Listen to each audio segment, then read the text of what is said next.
मैं गणेश जी को प्रणाम करता हूँ, शिव जी को प्रणाम करता हूँ, विष्णु भगवान को प्रणाम करता हूँ, ब्रह्मा जी को प्रणाम करता हूँ, सभी देवी देवताओं, यक्षों, पितरों सभी को प्रणाम करता हूँ।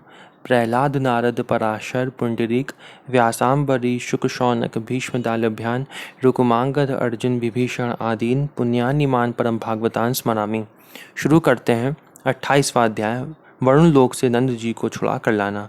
श्री सुखदेव जी कहते हैं, परीक्षित, नंद बाबा ने कार्तिक शुक्ल एकादशी का उपवास किया और भगवान की पूजा की तथा उसी दिन रात में द्वादशी लगने पर स्नान करने के लिए यमुना जल में प्रवेश किया।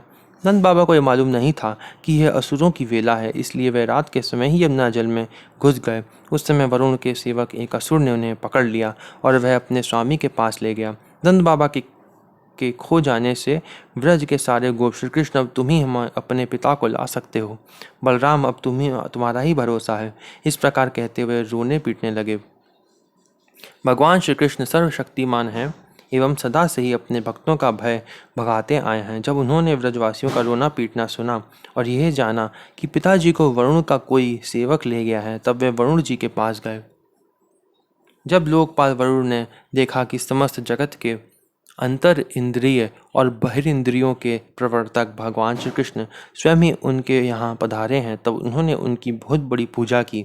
भगवान के दर्शन से उनका रोम रोम आनंद से खिल उठा। इसके बाद उन्होंने भगवान से निवेदन किया। वरुण जी ने कहा, प्रभु, आज मेरा शरीर धारण करना सफल हुआ। आज मुझे संपूर्ण पुरुषार्थ प्राप्त हो गया, क्योंकि आज मुझे आपके चरणों की सेवा का शुभ अवसर प्राप्त हुआ है। भगवान, जिन्हें भी आपके चरण कमलों की सेवा का सुअवसर मिला, वह भवसागर से पार हो गए। आप भक्तों के भगवान, वेदांतियों के ब्रह्म और योगियों के परमात्मा हैं।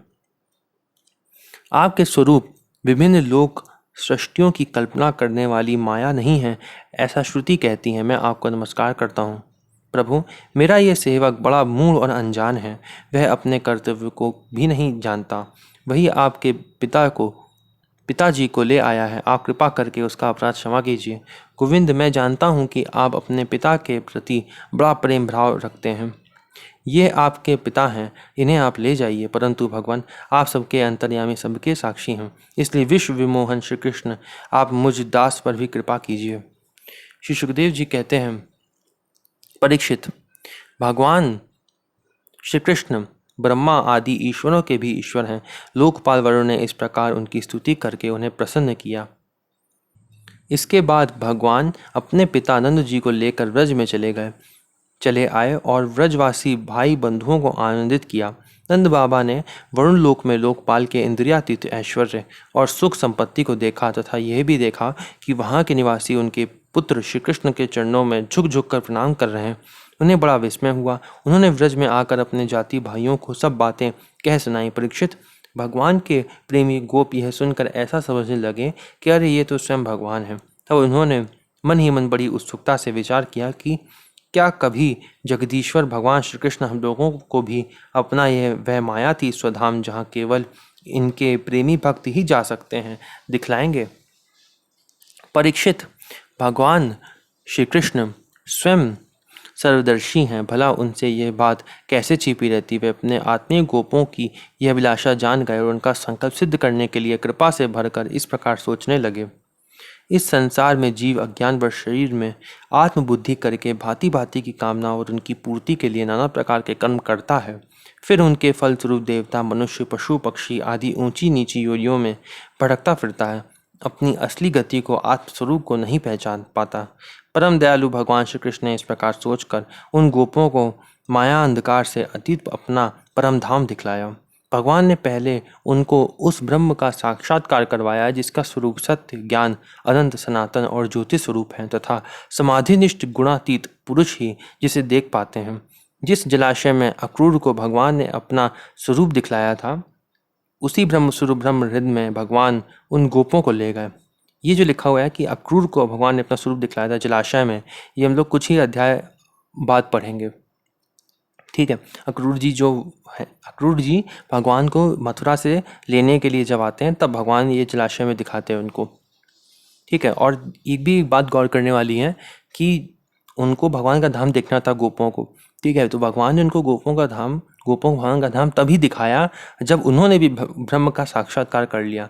पहले भगवान ने उनको ब्रह्म का साक्षात्कार करवाया, तभी उन्होंने देखा।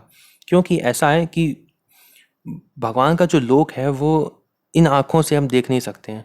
जैसे भगवान ने जब अपना विराट रूप दिखाया था अर्जुन को, तो भी उस समय भगवान ने उसको दिव्य आंखें दी थी, तब देख पाए थे।